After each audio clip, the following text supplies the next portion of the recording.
Iniciando. I'm guessing we're live. Yes. Are we live? I guess so. Yes. Great. Yes, Yeah, so welcome everyone. Hope today everything went fine here with the audio and the video. Hope you guys can hear us. Can you check for us, please, if the audio is okay, if you can hear us well?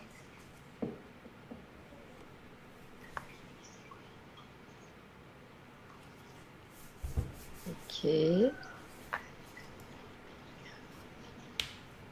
No answer so far, so let's just assume everyone is hearing us. It should be okay, right? Yes. Okay. What could go wrong? Yeah, I mean, it's technology, right? Exactly. Okay. So, great to be here, everyone. So, we're going to talk about today, we're going to talk about embeddings. And what are embeddings? What are they made for? How can we use them? How can we visualize them? And really, why should we care? I guess that's the main thing here. Embeddings has been around for quite some really long time, but it's getting much more attention now with the mostly in the NLP and computer vision world. So, but as we will see, it's much more than that, and it's a whole concept of data representation and how we can leverage that to make machine learning better, more robust, and more data centric. But really, we just want to talk about vectors, embeddings with you, and have a really nice time. Sure, and guys, you guys have voted, and we are trying to give you the most that you're asking for us through our social media. So all of our social medias are linked down below in the description, and you can participate on those votings. So we asked if we were giving you content that was too basic, and then you give us your feedback. Also, we are trying to hear what you want from us. So please leave a comment, or please let us know if we are going in the way that you like what you see.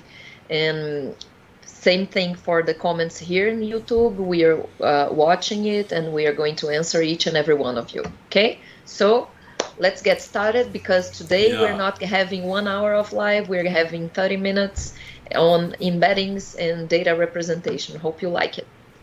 Yeah, and so that we just don't forget to introduce ourselves. So my name is Dionisio. I'm the co-founder and CEO of J. I'm here with Laura.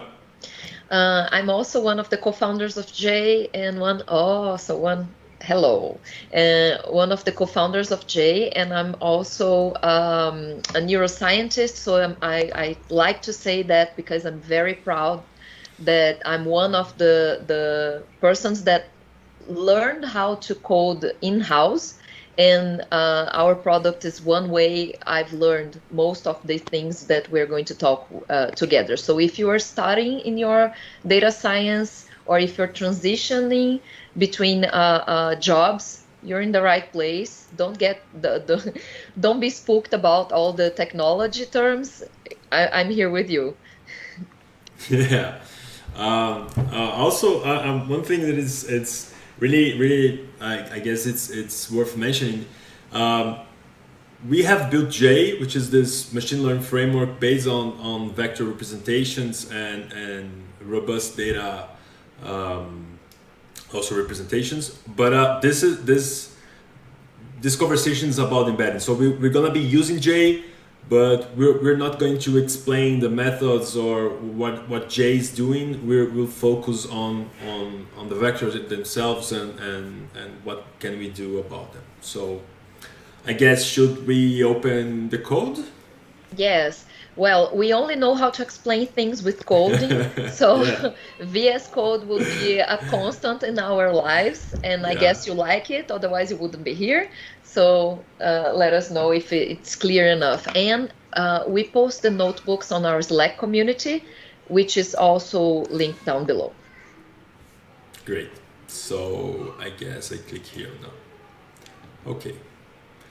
So I guess it's small, right? Yes. Okay. I can fix that. Okay, perfect.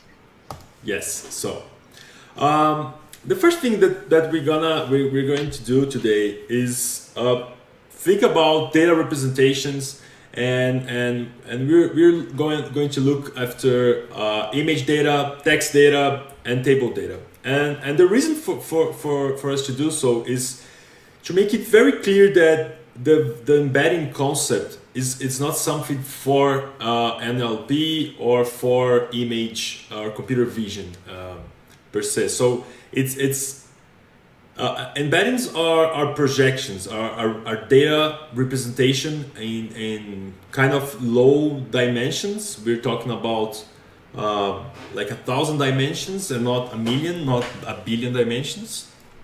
So we really want to have dense vectors, dense representations, not sparse ones, that can capture the most important features of the data that we are feeding the model. So we really want to have a transformation that we can go from image, like we'll see right now, from dense vectors representations, and do the same thing with text data. So we can just have raw data and then transform them also into dense vectors, and the same thing with tables.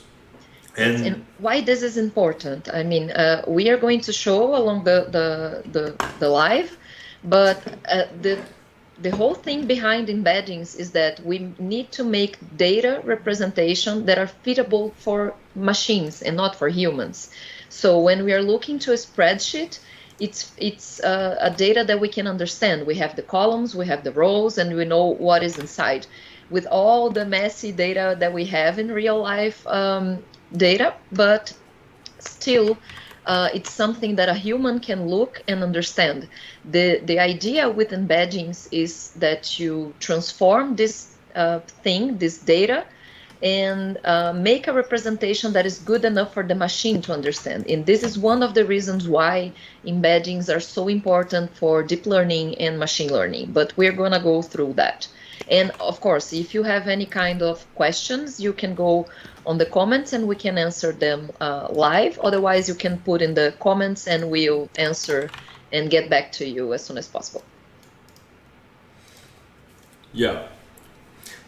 So first things first, right? So when we're talking about image, this is a very common data set, which is called the fashion data set. So it's a whole bunch of images from clothing and pants, shirts, shoes, things like that. So this is one example. As you can see, they are very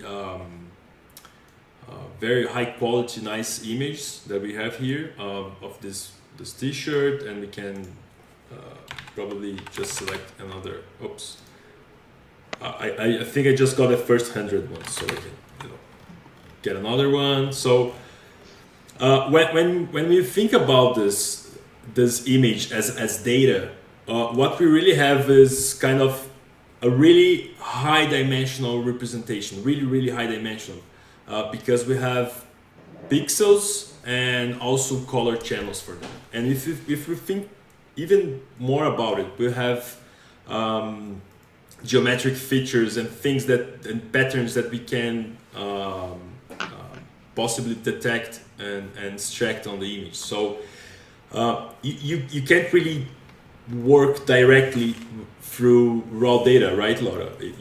You just can't, feed machine learning or even any kind of analysis that we're going to have to do with anything other than numbers, right? You can't do math with anything other than numbers.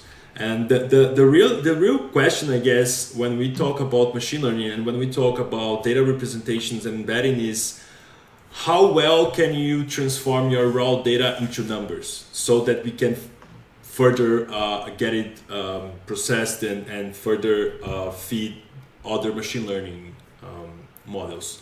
And Please go, Laura. And if you have the usual way of doing so if you have categorical data, you have the one hot encoder that puts 1 or 0 for each category.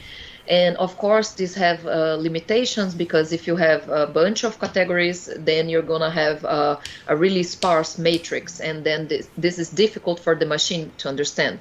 And it was what we had for so long that we are used to keep using that. But now we have better technologies such as embedding. And for image, we are usually talking about the pixels. So you have to decide what is the information that you want to pass through the machine. Is it the shape of the image that you are dealing with? So you only need to know about the contrast. Is this pixel more white or is it darker? But Sure. if you can also decide to pass, well, I need to see if there's something written in this image. And then we have another bunch of models that can do that so far. But as Dionisio was saying, it's all about getting this that I want to represent to the machine. Is it the shape? Is it what's written? What I want to pass through the machine? And how can I represent this into numbers? Yeah, perfect, Laura, perfect. And as I said before, so if we want to feed this image of this shoe, for instance, to feed a predictive model, or even if I want to perform similarity search across images, I need to first get this data, this raw image, into a vector, into a representation that I can compare. And when I say compare, I mean like, what's the distance between these two numbers? If two numbers are close to each other, I know they're more kind of similar than numbers further apart. So that's the whole concept of transforming things into vectors, so that we can calculate the distance between them and say, images that are close from one from another are more similar than images that are distant from one from another in this new image space. So let's see how it works. So again, this is not about this really isn't about J, but we are using J because it is the easiest, fastest, and best way to get your data into vectors and use them. Full disclosure, I'm the CEO of J, but okay. Just saying. So, but yes, of course, if you want to use PyTorch, be my guest. Yeah, and really what we're doing here is just feeding those images into a pre-trained model. So a pre-trained model is a model that was trained with millions of images to classify images in between classes. So it was pre-trained probably on ImageNet, and then it learned how to extract powerful features from those images, so that you have predictive and classifying capabilities. So when we feed those images into the model, we end up with vectors, and the vector representation of those models. So we've performed J. Just let me download the vectors here quickly.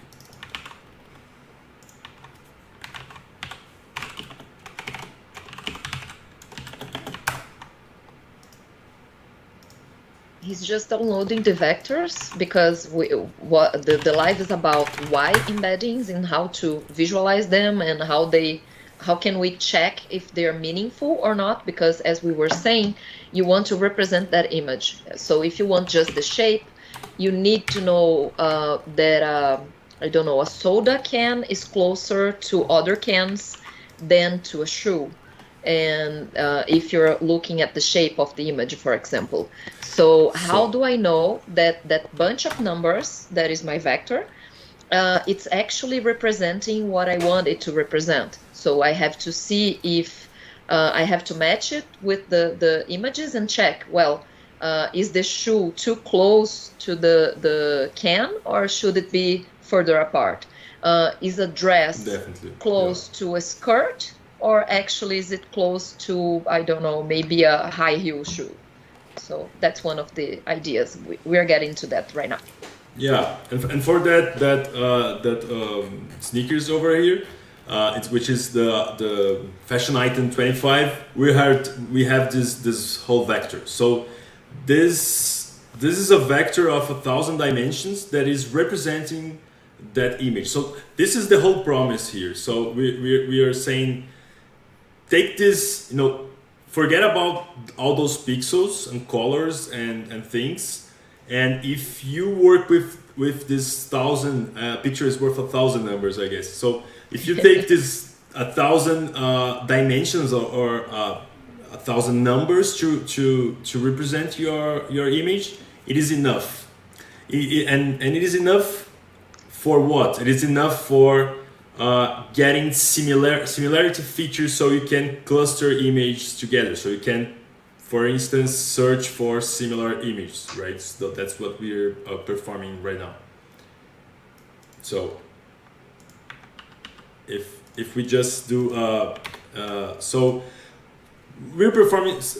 What does it mean to perform similarity search on the embedding space? It means look for vectors close to this vector. So for each vector or for each image, and then I guess for each vector that is representing each image, what are the closest vectors for each one? So those should be the most similar pictures, right? So let's get our list here. Okay,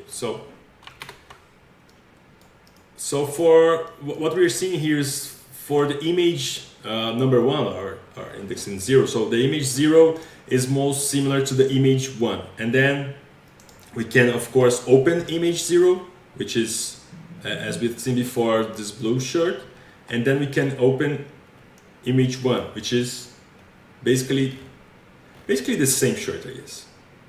It's slightly changed in position, but I guess it's just too slightly. But it's exactly the same shirt, so it should be. It is similar, right? Similar, exactly. Yeah, and then if we get to the next one, the next similar one, which is ID 100, and we get another, I guess it's called turtleneck, but it's another shirt for sports. So they aren't the same. They are. I mean, they are very similar, right?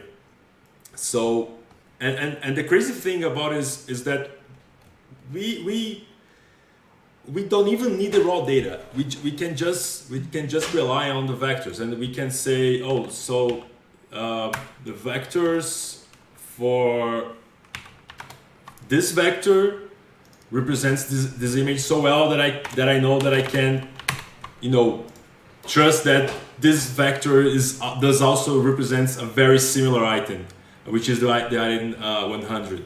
So and that's the first thing that we look for when we have data representation.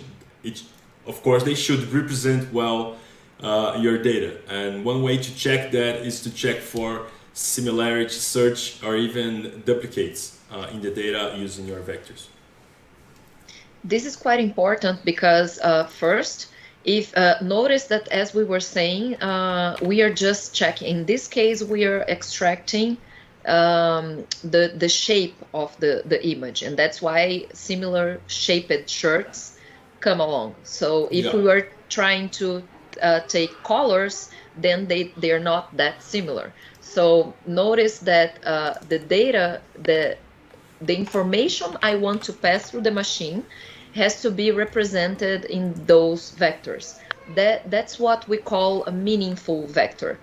That's how we know we are actually passing through the machine meaning. We are, well, I want you to build a machine learning model with this information that means, in this case, the shape of a shirt, for example. This is quite useful, for example, in recommendation systems in e-commerces, for example. Well, this item is out of stock, so maybe you are interested in this different item. And who never saw something like flowers instead of I don't know, red peppers or something like that in the recommendation systems. This means that probably they were not, well, they're not look alike in the shape, and they also don't look alike in their use, but the names, maybe they are similar. So Yeah, that's the reason.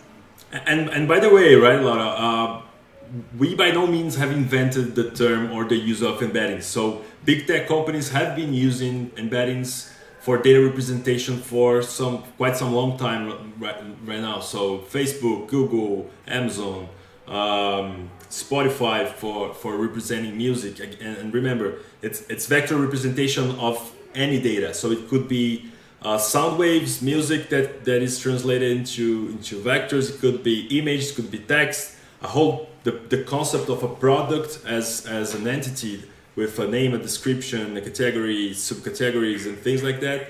Also tabular data.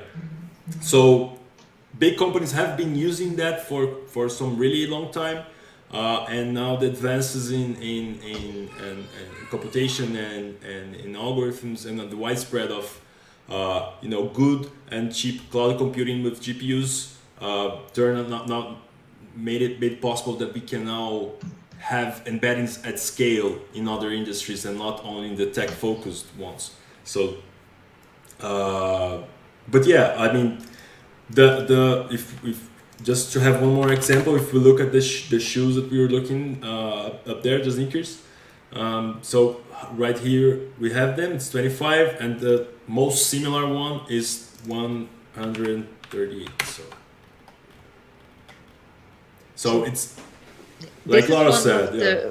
the ways of checking if your embeddings are meaningful. So that's what Dionisio is showing right now.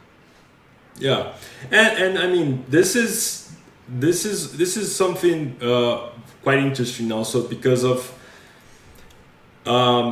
in this case meaningful to us means getting similar products. So we want embeddings that have semantics of the category, of the type of the product or the shape of the product. But we could have been we could also be interested in other features as well. And then embedding is just a vector that we extract from a model that is running for some task. And if that task is focused on, so your embedding, your vector representation depends on what your task is focused. So because our image pre-trained model was pre-trained on image classification, it is very much concerned on extracting features that helps the model to classify them correctly, right? So the shape, the color, and those visual patterns. But it could be colors, it could be other aspects of if you have a model just to count how many objects are in the picture, and you train a full supervised model to do that, those image vectors that you extract from that model would be very, very good to cluster things, images that have the same number of things on them, right? So that's the whole concept here. Okay, so this is another example, and then again, just to show this is what we have. So it's 162 images with 1,000 dimensions, and as we said, this works with any kind of data. So not to extend ourselves here, but show you a little bit. So this is a very interesting data set from Twitter. It's tweets about coronavirus. To be honest, I haven't I haven't dug into it a lot, but it's general tweets about coronavirus. And you also have this classification here about sentiment. So we, again, just for the sake of speed and simplicity, we fed those tweets into J with a data type of text. So we're also using a pre-trained model here, but it's a text So it's probably it's the still Roberta model that we're using to extract semantics from this tweet corpus right here. So, and again, we can perform similarity search, and more than that, we can also have some tweets.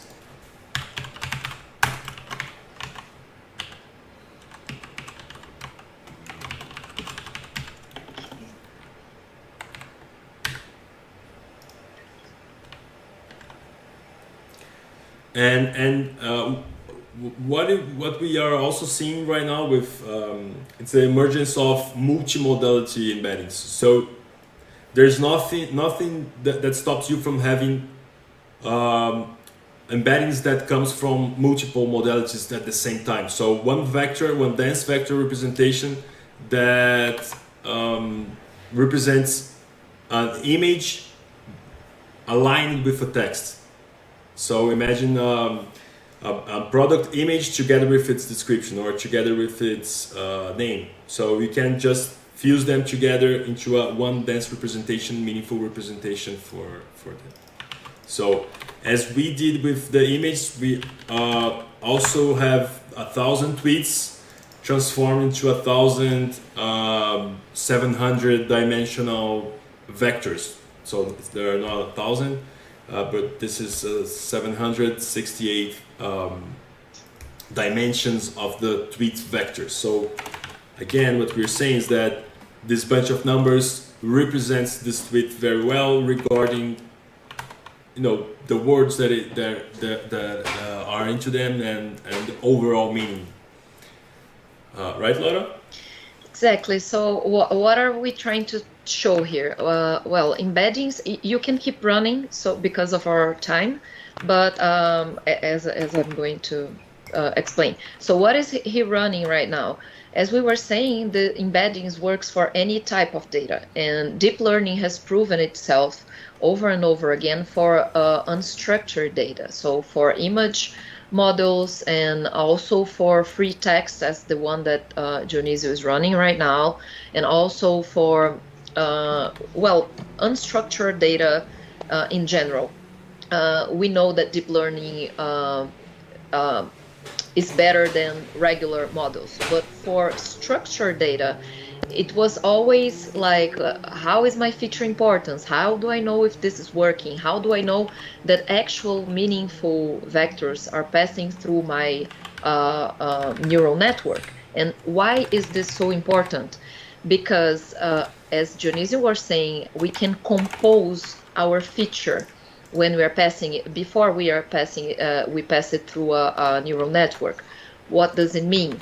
It means that I can have a picture of a product, as we showed in the earlier example, but we also have other informations. I can say the price of that shirt, for example, or the sneakers. I can say the size, if it's for both genders, or if it's gender specific, or I don't know. You can pass information that is useful for you and should be useful for the model to perform a certain task.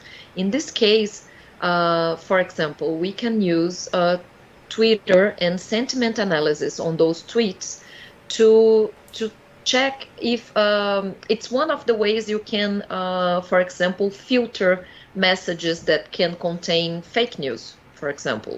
So this is all embeddings, and it needs to be, because it's faster, it's easier, and it's more powerful. How would you represent this data if you were going to do in a regular way? Well, you probably would have to process word by word, and also you would have to choose, because in a very large sentence you have a lot of words, and you have the connectors. Maybe you have to, the, a, and an, and this is not actually very meaningful, even when we're speaking a language. But and also you have a whole sentence, and if you put a no in the beginning, then you are inverting the whole sentence, the whole meaning of that sentence. So doing that in a regular way is much harder than doing that with embeddings. So that's one of the things that we are hoping it's clear by now. Yeah, and embeddings and those dense vector representations were really the meaning why it is said in the machine learning world that about the ImageNet moment when the solution fully based on data, fully based on machine learning, have beaten all the computer vision specialists working on handcrafted features for image classification. And when AlexNet got the first place by a large margin, work end to end only with data with absolutely no feature representations, handcrafted feature representations. That's when we have learned as a community that our algorithms that we were calling neural nets and then deep nets were able to really build those representations. And this has also happened in the text space lately. I guess in the late and now 2019 and 2018, 2019, and then of course it just kept improving with BERT. So those huge pre-trained language models also enable us to transform and process text data into meaningful data representations based on text. So instead of one of things that we would do here if we weren't to use embeddings is like count how many positive words we have in the tweet, how many negative words does we have in the tweet, and that will be our kind of features to best represent how this tweet is saying about coronavirus or its sentiment. Exactly. Now, And one of the things we want to say is further on, we're going to make a live just on pre-trained models. And yeah. if you like that idea, please let us know. Otherwise, we're going to do it anyway. So if you tell us now, don't, then we don't. So please let us know if that would be something that you like. Yeah, and just to keep a sense of what's next. Remember that embeddings came from a pre-trained model. So this pre-trained model was pre-trained on this pre-trained text model was pre-trained on a corpus of news texts and articles and things like that. So it's not really it is meant to embed together similar sentences, but not to classify the sentiments of sentence. So what we should do here is kind of fine-tune this embedding. So we would feed the supervised model, feed also the label, the sentiment label, and further fine-tune these representations to really have very good classifying power of the embedding. So, but we aren't doing this today, right, Laura? Because No. our time has just ended, right? Yeah, but I don't know if you yes, we are out of time. We told you that we are going to do a shorter live, like 40 to 30 minutes. So just but if you like this subject and if you like us to go deeper on this, like show us a graph, show us how all of your data is embedded, and how can I check if these embeddings are good or not for me. So if you like this kind of topic and want us to go deeper on it, just let us know. For example, these vectors can be downloaded and passed through regular models, like shallow models, or they can feed deep learning models, for example. Yeah. And there's a whole world behind this, and we can go deeper. Just let us know, and we'll get back into that. And let us know if you like the pre-trained model live idea as well. Yeah, sure. And we can and for a spoiler alert, for the tabular data, we can also have some really nice cluster charts and really nice embeddings, and you can navigate through them. It's very nice to visualize your data and representations and see how they fit together. But let's keep it for another live, right? Yes, of course. So I guess we see you again soon. Check our social media links, and if you want the notebook, and the notebook is also written so you can understand what is happening. So if you're interested in that, then you should go to our Slack community and find the link there. Awesome. Thanks for everyone for watching. Hope you have kind of scratched the surface on embeddings and help kind of diffuse this whole complex concept on higher dimensional data representation. Count on us to be productive, be robust, and be more productive with machine learning. It's great to have you here. Thanks, everyone. Thank you, everyone. See you again soon. Bye bye.